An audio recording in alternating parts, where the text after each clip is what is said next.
Welcome back to EdYouWell. We are so excited to kick off season 3 with you.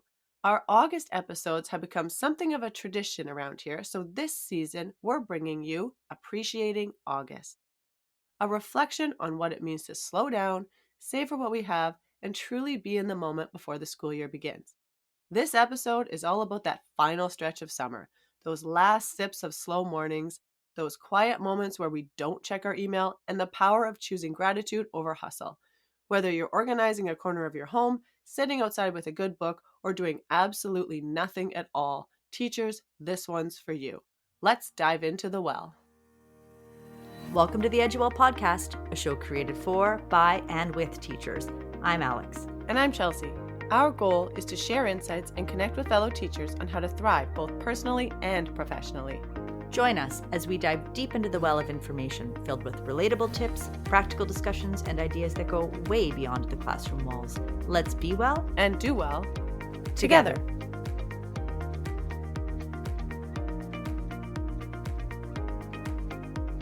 So, Chelsea, I have been reflecting on the 3 titles that we have chosen for our first episodes in August. So, in our first season, we had August Anxiety.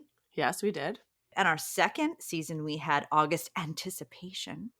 And then this episode is Appreciating August. And I was thinking about how it kind of goes part and parcel with the podcast and with a growing positivity. And the first one is very unsure and uncertain. The next one is looking forward to. And the last one is being grateful and happy. We have a tone shift happening here. And I'm excited about that tone shift. What do you think? I would agree with you on that one. I think we do have a tone shift here, and I think that kind of goes along with the way you feel when you're going into a new school year. At first, you're feeling maybe a little anxious. You've got that August anxiety, so those feelings are creeping in. But I find that those feelings do get better with experience and preparation, and the more you do this, the better you get at it. So that's why you kind of lean into that August anticipation. You get into feeling excited and ready to get back to school. And that's kind of how we've been feeling about the podcast. At first, we were very anxious about it, and now we're feeling more comfortable, more excited, the way you feel when you're going into a new school year. And then once you get into your groove, you can really focus on the things that you have and the things that you really appreciate about what you're doing. And I'm sure we marked that in both August Anxiety and in August Anticipation. The fact that you and I, Chelsea, we are thrilled when we have like a Thanksgiving long weekend, Yes. Easter, where you have 4 days off and it's this huge celebration and it feels so good to have that time. So August is a very long month. And even if you're in the last week of August, let's say, it's still a lot of really nice time to settle into and to enjoy. We're typically grateful for that amount of time. So we've heard this quote before: August is the Sunday of a teacher's weekend. But I'm not accepting that quote anymore. I'm going to continue to enjoy my August. And in today's episode, of course, we are going to discuss ways that we can do just that and focus on savoring the time, staying present, appreciating what you have before that September rush starts to set in.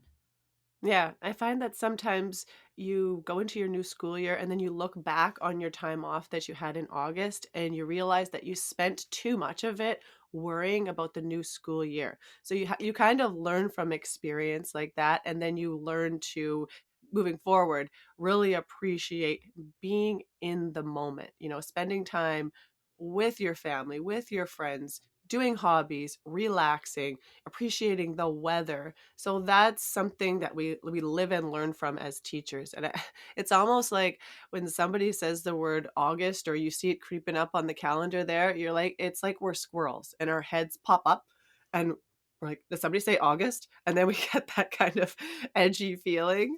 Well, we learn to sort of let that go after we realize that worrying gets us nowhere.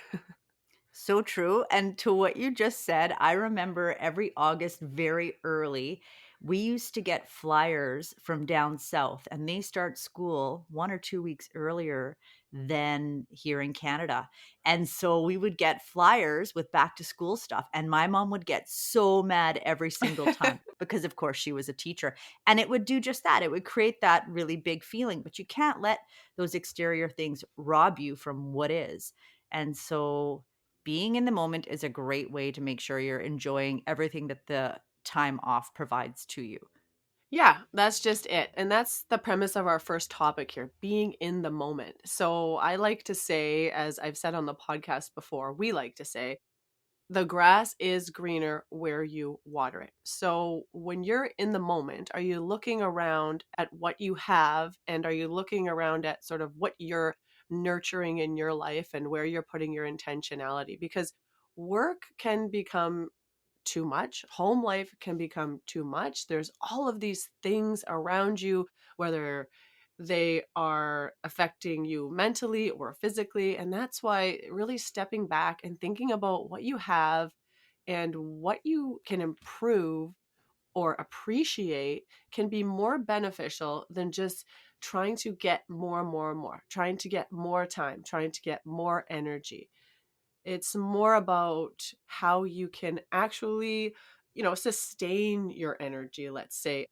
Yeah, those little preventative measures and dare I say, filling the well so that you don't have to look for, yeah, something exterior to what you already have to make things better because most likely all the keys to your success are all around you. Yeah, and I'm not saying don't strive to get things and don't want, because it's great to do that, but it's important to just think about whether adding or taking away is going to benefit you more. And another thing I want to add to this is related to what you actually have in your teaching toolbox. So, looking at the resources that you may already have. And instead of trying to add, or pile all these things on or gathering a bunch of stuff up, think about what you have and how can you improve what you have if that's something you want to do bit by bit. Because this year was a really great year for me when it came to using the resources that I have, the lessons, the units, the activities that I have in my classroom. And dare I say this, because people might become a little annoyed with me, I did not have to scramble one time this year. To me, that is the biggest success for a teacher. Not one day did I have to scramble around finding something, because instead of adding to my collection, I just looked at what I had. I gradually improved my lessons, and it saved me so much time and really alleviated a lot of pressure that I would feel any other year. So, again, think about watering your own grass to make it greener. I'm gonna now spin that to home, and I've been applying that watering your own grass. It's not looking out, and making small changes with what you already have and improving it. I find we're taught to go outside of ourselves, outside of our space, to seek more, and I've been attempting and quite successfully to look at exactly what I have at home, what situation is, and instead of adding to make better what I have, or even the idea of letting go and decluttering space to make things better. And I'm finding that by focusing on my space, those small changes are really starting to add up. So I'll just tell you some small tweaks that I've been doing in August, and I've been doing lots of relaxing and lots of enjoying and lots of other things that have been filling my well. But this is something specific that I feel is going to help me moving forward. I really have been working on decluttering my space and making small tweaks within the house, decluttering, rearranging, refreshing things.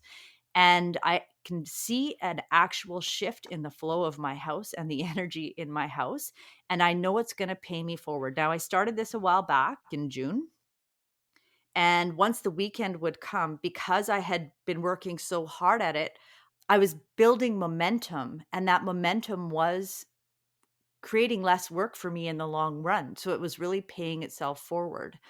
So back to your point about teaching, you don't have to overhaul everything, bring a bunch of new things. You can improve what you already have. It makes a massive difference. It also creates a culture for you of appreciating what you have as opposed to consuming and going and getting more. I really like that. It's been helpful for me. So it's every day about asking, what do I already have? How can I improve it? And that has been working for me. Hey, I'm going to use the fridge as an example, Chelsea. Okay. Instead Okay. of going out and buying new food, which inevitably ends in me throwing out old food because I've let it go, I get creative with my fridge and I appreciate what I have and I use it. And that has been a massive mind shift for me. So I throw that out there that in the summer you have a little extra time to do that. But the big picture thing is it will pay you forward at home and at school if you're using a little bit of time every day to improve the home space. Okay, that is great. And you're using the fridge example, and I'm going to stay in the kitchen appliance section and I'm going to use the oven example. I don't know if you've ever had the problem where the glass on your oven becomes, dirty and you can't see through it, Of course, but you just keep avoiding that because you don't want to clean it. my oven is 40 years old, Chelsea. Good Continue. for you. You must be Thank you. maintaining that and caring for it and appreciating it. I like I Yeah, like that was that. my point. Yeah. Mhm. So finally you force yourself to get in there and clean that oven. And when you're done, it looks like a brand new oven. And then you get that feeling of newness as though you bought something new and everything feels good again. So don't throw out the old and buy the new. Often it is that small change and that one small change of really, really cleaning it and doing a really good job on it. I find then you start doing that with a lot of other things in your life and improving them. And again, you're rolling that snowball. But I do want to go back to what you were saying about the clutter and emphasize that point. Of course, we know that once you start clearing that physical clutter, you clear the mental clutter.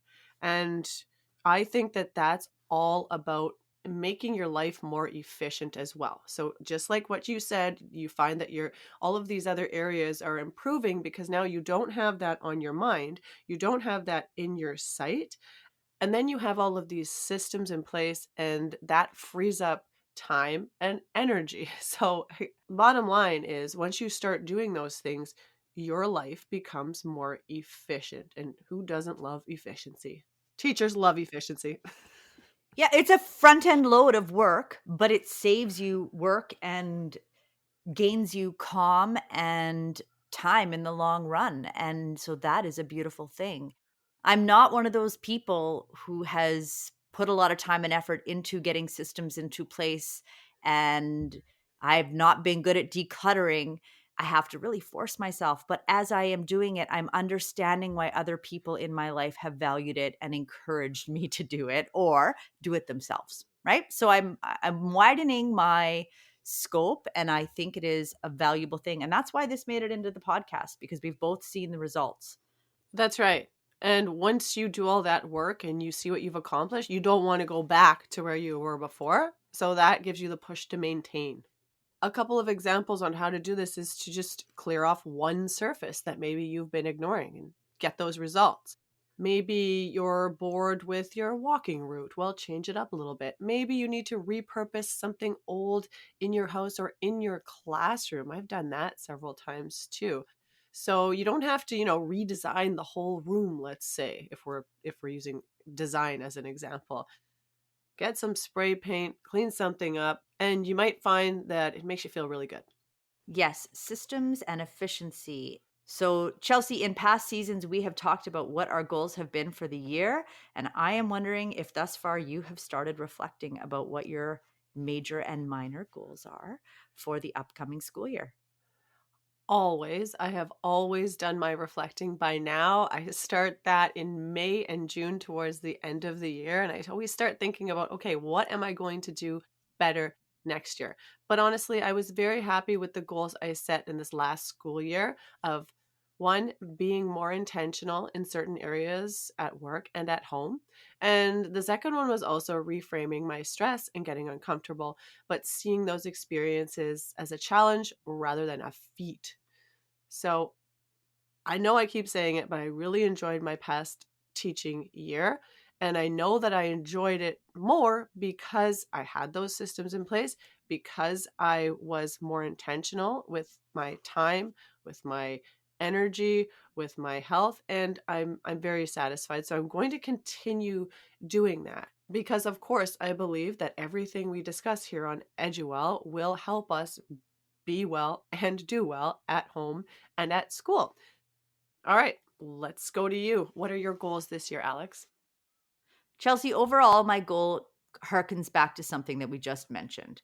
One is to be grateful for what I already have, which is somewhat of a continuation from last year's goal, and to also improve upon what I have. So, in that gratitude, appreciate what I have, make it better, not always look out for the newest and greatest, but to enjoy what is, but to make sure that I'm taking really good care of what I have. And that goal is really connected to this episode in so many ways. It's about reframing your mindset so that you're thinking and speaking to yourself and to others from a place of abundance as opposed to a place of scarcity, to really big picture look at things in a way where you have perspective. So to not let those silly, nitty gritty, yes, slightly consequential, however, not grand consequential things uh, get into my brain or get into my body and create stress. It's to really be able to talk my way or talk, people I care about, talk in a way that is a lot more growth mindset, I can say that, or abundance mindset. And I'm just going to share with you, Chelsea, that one of our fellow friends had a long time ago called me out and said, well, you're speaking from a scarcity mindset. And Really? yeah, and then she tried to explain it to me, but it didn't resonate with me in the same way that that whole, this is a lesson, look at it as a lesson. It didn't hit with me. Like I didn't fully understand it. And then a couple years later, really started to understand it. And I started to see how shifting that was so very beneficial. And so I'm putting attention towards that right now, attention and intention towards that. So that is my major goal. And that was all over the place, listener. And anyone, who listens knows that sometimes I just go all over and kind of like a little mini meta, and that's what I just did. But that's my process, and that's my overarching goal. I think I get what you're saying, and it makes me think of the yes and as opposed to the yes but, because I can be, yeah, but maybe that idea doesn't really work because instead of saying that, saying yes, and maybe we could add this to your idea. Yes, and I've noticed that in starting to practice this, when I've made a decision, and I tend to make a decision and then in my mind I go back and forth and back Mm, and forth and back and forth, I have started saying to myself, that is the decision that you made. It was a strong decision based on the information that you had. Move forward. You did the right thing, and you're going to learn from this too. Like a total, instead of ruminating for days and days and days, I'm almost putting myself, what's the word I want to say? I'm almost putting myself in my own place. I'm telling myself, stop now, enough. And I've got to tell you, it's been really useful to be my own guide through that. And the only reason I am able to do that, if I'm being very clear here, is through a lot of conversations with a lot of people who are a heck of a lot more actualized than I will ever be. You're one of them, Chelsea. And there's a whole bunch of, people that I've been so blessed to talk to. And then of course a lot of reading and hey, maybe even an occasional like Pinterest quote. And yeah, so that's what I'm working on as an overarch. So I told you recently, thank you so much for breaking down big ideas into smaller steps, because I could go on and on about just how I will, make this happen. I have a stronger sense of how little steps every day create that reality or that mindset that you want to curate. good. I'm glad that works for you. And really, we've had so many years of practice for breaking things down into steps for our students. So I really just took what I was doing in teaching and applied it to my own life. A little bit late, but it's working for me. And also, I'm feeling a little bit of weird vibes right now because that whole telling yourself that you made the decision, what's done is done, move on. I did that yesterday. And we haven't even gone for a walk and had a conversation about this, but I do that all the time too. Just yesterday, I said, okay, your decision has been made, Chelsea. There's no point in thinking about it. Stick with it and carry on. It's just, it's so relatable for so many people. So I'm glad you brought that up. And now let's get into our last topic, which is related to appreciating things in your life. It's related to goal setting, and it's related to, of course, filling your well with the things that you love to do. We are busy as teachers, and sometimes, as we've heard from guests in our episodes, our work takes over. But we just need that awareness, and we need to make sure that we are including the things that we really enjoy doing and the things that challenge us in positive ways in our lives. I mean, this podcast is one of the things for you and I, right, Alex? We That's right. have to use these strategies and these systems so that we can make time to do this. This is something that we love to do and it fills our well. So we just encourage everyone to think about finding the time to really do something that maybe helps you disconnect or adds quality and satisfaction to your life because that can be so fulfilling. Yeah, and I just have to swing back to something that you just said about how you also the other day, you know, said to yourself, I made the decision, I'm done. When you do that and you don't spend the 3 days that I would spend ruminating, okay, when you are assertive like that, it creates the space for you to be able to get creative and the time that you need to be able to sit and reflect. That's what that does, because then you're driving what you're creating and you're driving what you're reflecting on instead of wasting time questioning yourself all the time. So let me tell you that by changing the way that I think or some of the things that I do, it's opened up time for me to be able to podcast with you, do more walking, spend more time with friends. Maybe for our listeners, it's more time to read a book that nurtures their soul, do some baking, some sketching, some hunting, some fishing, some dancing, some just hanging out on a deck with friends with a libation, right? So you get to be, and you can be creative with ways that you enjoy your downtime. You don't always have to be productive, but you're being creative and being human. And that is so important. So make sure that it's not always about productivity, but productivity can create the time and space for you to just be human. And that's most important for us. Yes, we talk about productivity, but it's so that on the flip side of it, we can just do what we want to do, whatever it is that, like you said, adds quality and satisfaction and, of course, fills that well. So we've clearly been reflecting a lot on all the things that we've done and what we want to be doing. And we invite listeners to reflect this summer and think about how they want to move forward. Yes, we do. You know what that time wasted after decision making reminds me of is the flitting around during your prep. So, when you want to get some things done on your prep, but then you spend time running around looking for things, we don't want to do that. So, eliminate the flitting, eliminate the ruminating, and you have more time for yourself. So, let's remember that you don't need a new schedule or a new space or some new items to feel renewed. You just need a new lens. This August, let's stop wishing in the well and start watering what we already have. You know what I'm picturing right now, Chelsea? Do tell. Okay, I am picturing, in June, the bottom of the well is cracked. There are scorpions. We don't have scorpions here, but that's okay. There are scorpions crawling around and there is no water at all.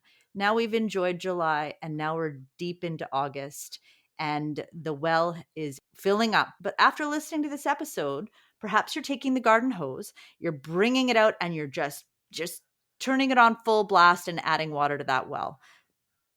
Or you're putting your thumb over the top and spraying the scorpions away because that's pretty scary. It's pretty Yeah, out that there. was. I'm sorry if I scared listeners with that. I think I was visualizing holes. Remember the movie Holes? That's what I was Oh, yes. Good visualizing. movie. Yeah, Good movie. Yeah. yeah. Okay. So after you spray away the scorpions, fill up that well and enjoy and do your best to be grateful. Okay. Let's get into the takeaways. Number one. Take time to savor what's left of your summer. You deserve every moment. 2, appreciate your now before jumping into your next. 3, you're allowed to rest and enjoy, even in the middle of planning season. Thanks for listening to the EdYouWell podcast. If you enjoyed today's episode, please share it with a friend, subscribe, and leave a positive review. It helps others to find us. Follow us on Instagram and Pinterest to help spread the word. For more inspiration, tips, and book recommendations, just head to the show notes and join the EdYouWell newsletter today. Until next time, be well And do well.